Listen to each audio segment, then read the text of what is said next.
Hello viewers, இன்னைக்கு நம்ம பார்க்க போறது One Piece episode 1060 part 1.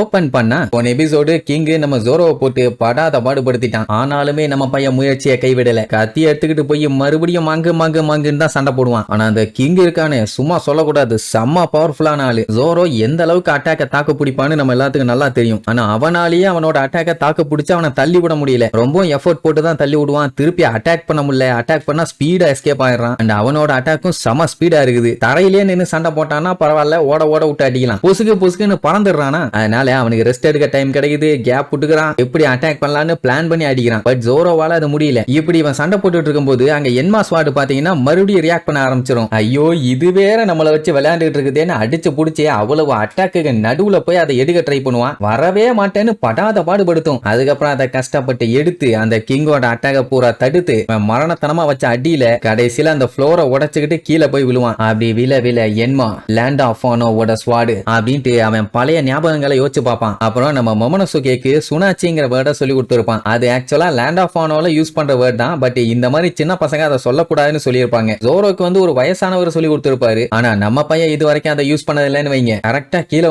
விழுவான். Sword காலு கடியில விழும். ஒரு 5 இன்ச்சு மேல தள்ளி விழுந்துருச்சுன்னா வயிற்றுலயே சுருக்கி இருக்கும். அப்ப சின்ன வயசுல அவன் பார்த்தானே அந்த வயசானவர், அவரை பத்தி யோசிச்சு பார்ப்பான். அவர் பாத்தீங்கன்னா எப்ப பார்த்தாலும் ஒரு ஓரமா உட்காந்துக்கிட்டு மீனை பிடிக்கிறது மட்டும்தான் அவரோட வேலை. ஆனா ஒரு மீன் பிடிச்சி இது வரைக்கும் அவன் பார்த்தது இல்லை. அவரோட பேர் என்னன்னு கூட இவனுக்கு தெரியாது. ஆனா மீட் பண்ணி பேசி இருப்பான். இப்போ அந்த ஒயிட் ஸ்வாடான வாடோ இச்சிமோஞ்சியும் என்மாவையும் ரெடி பண்ணது ஒரே ஆளு. அவரு தான் ஷிமட்சுகி கொசபுரா. அவரை பாத்தீங்கன்னா லெஜெண்டரி ஸ்வாட் ஸ்மித்னே சொல்லுவாங்க. இதெல்லாம் யோசிச்சு பார்த்து மூச்சு வாங்கிட்டு இருந்தவன் அப்படியே ஒரு 13 வருஷத்துக்கு பின்னாடி போயிருவான். இங்குக்கும் இவனுக்கும் சண்டை மண்டவோட அளவுக்கு நடந்துகிட்டு இருக்குது. இந்த நேரத்துல பிளாஷ்பேக். சரி என்னன்னு பாத்துருவோமே. 13 வருஷத்துக்கு முன்னாடி நம்மால என்ன கப்பல்ல சுத்திட்டு இருந்தான். ஈஸ்ட் ப்ளூல பொடிப்பைய இஷின் டோஜோ அப்படின்னு குயினாவோட அப்பா நடத்துற அந்த இடத்துல தான் நம்ம பையலுமே சண்டை போட கத்துக்கிட்டு இருந்தான்னு வைங்க. அப்போ ஒரு நாள் குயினாவுக்கும் ஜோரோவுக்கும் மேட்ச். குயினா கொஞ்சம் பெரிய பொண்ணு, விவரமான பொண்ணு. ஜோரோ என்னதான் அட்டாக் பண்ணாலும் அவனால அவளை ஜெயிக்க முடியல. குயினா எப்படின்னா முரட்டுத்தனமா சண்டை போட மாட்டா, கொஞ்சம் தெளிவா சண்டை போடுவா. ஜோரோ அப்படி இல்ல, எப்படியாச்சும் ஜெயிக்கணும்னு கண்டமேனி அட்டாக் பண்றது. அதனாலேயே அடி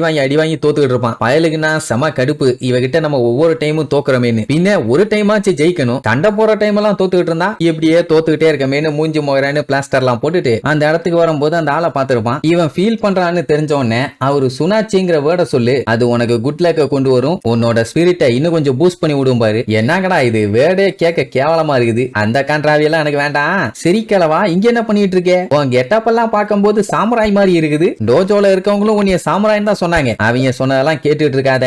இன்னும் கொஞ்ச நேரத்துல நேவி இங்க வந்துருவாங்க. சாட்டு புட்டு நீங்க இருந்து கிளம்புற வழியா பாருன்னா நேவியா அவங்க எங்க வர போறாங்க, எதுக்காக வர போறாங்க, ஏன் வர போறாங்கன்னு 1008 கேள்வி கேட்பான். அதெல்லாம் உன்ட்ட சொல்ல முடியாது, ஓடு இல்லன்னா வாயிலே மீச்சிருவேன்பா. கிளவா ஓவர் சீனு உடம்புக்கு ஆகாது, பல்லுகள் எல்லாம் பேத்து விடுவேன்னு திட்டிட்டு அவன் பாட்டே கிளம்பிடுவான். அப்புறம் ஒரு நாள் பாத்தீங்கன்னா பயங்கரமா பிராக்டிஸ் பண்ணிட்டு இருப்பானா. அதுவும் எங்கன்னா அந்த ஆளு இருக்க இடத்துக்கு பக்கத்துல தான். பையன் அங்கதான் ரெகுலரா பிராக்டிஸ் பண்ணுவான் போல. அதனாலதான் அவரை பார்த்திருக்கான். அவரு பார்த்துட்டு என்னப்பா டோஜோல போய் சண்டை போட்டு போர் அடிக்குதா, இங்க வந்து விளையாண்டுட்டு இருக்க உடனே அவன் கடுப்பாய் கத்துவான். இதெல்லாம் பார்த்தா விளையாட்டு மாதிரி தெரியுதா யா கொய்யால, நான் எப்படியாச்சும் குயினாவை ஜெயிச்சே ஆகணும், அதுக்கு நான் நிறைய பிராக்டிஸ் பண்ணும் அப்படின்ட்டு அவன் பிராக்டிஸ் வேற லெவல்ல பண்ணுவான். இத பார்த்த உடனே மனுஷன் அசந்து போயிட்டாரு. உடனே என்ன பண்ணிட்டாரு, அவர்கிட்ட இருந்த 2 கத்தியா அவன்கிட்ட கொடுப்பாரு. பயலுக்கு சந்தோஷம் தான். ஆனா என்கிட்ட காசு இல்லாமா, அதெல்லாம் வேண்டாம் வச்சுக்க நீருவாரு. ஏன்னா அந்த கத்தி மொன்னையா இருக்காமா, என்னால இப்போதைக்கு இந்த மாதிரி மொன்ன ஸ்வாட மட்டும் தான் ரெடி பண்ண முடியுங்கிற மாதிரி சொல்லுவாரு. அப்படின்னா மனுஷன் இவனுக்காண்டியே கத்தியை ரெடி பண்ணி கொண்டு வந்து கொடுத்துருக்காருன்னா பாருங்களேன். சொல்ல போனா இதை வச்சு நல்லா பிராக்டிஸ் பண்ணலாம். அதுக்கப்புறம் தான் கத்தி எதுக்காக செய்யறாங்க,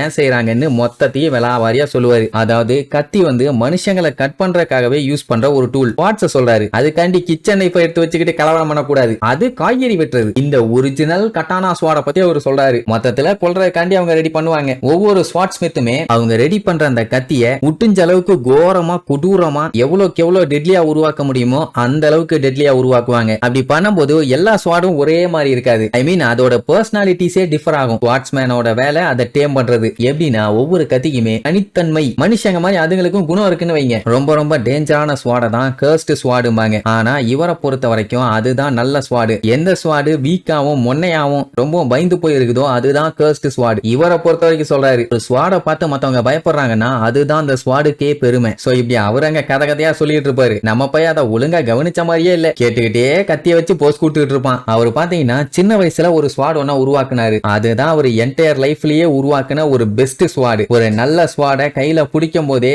அதோட எஃபெக்ட் அவங்களுக்கு தெரியும். அதாவது அந்த ஸ்வாடுங்க அவங்க ஓனரை நல்லா கம்ஃபர்டபிளா வச்சிருக்கும். இவர் உருவாக்குனேன்னு சொன்னாரே ஒரு மாஸ்டர் பீஸ், அதுக்கு அவர் வச்ச பேரு கிரேட் கிங் ஆஃப் ஹெல், அதாவது நரகத்தோட அரசன். இது எல்லாத்தையுமே ரிலேட் பண்ணி வச்சு பார்க்கும்போது ஜோரோக்கு இப்பதான் எல்லாமே புரியுது. அதாவது அந்த மனுஷன் தான் லேண்ட் ஆஃப் ஆனவை விட்டு தப்பிச்சு வந்த ஷிமோட்சுகி கொசபுராங்கிறவரு. அவரு தான் கத்தி செய்றவரு. இந்த மனுஷன் சின்ன வயசுல செஞ்சேன்னு சொன்னாரே ஒரு ஸ்வாடு, அது வேற எதுவும் இல்ல, இந்த என்மா ஸ்வாட் தான். அப்படின்னா அவரு நரகத்தோட அரசன்னு சொல்றது யார? இந்த என்மாவை தான். பய இப்ப அந்த ஸ்வாட தான் அப்படியே மிரண்டு போய் பார்த்துட்டு இருப்பான். சரி, தெரிஞ்சு போச்சு. இதுக்கப்புறம் இதை வச்சுட்டு என்னென்னலாம் வித காட்ட போறான்னு அடுத்தடுத்த எபிசோட்ல பார்க்கலாம். டாடா.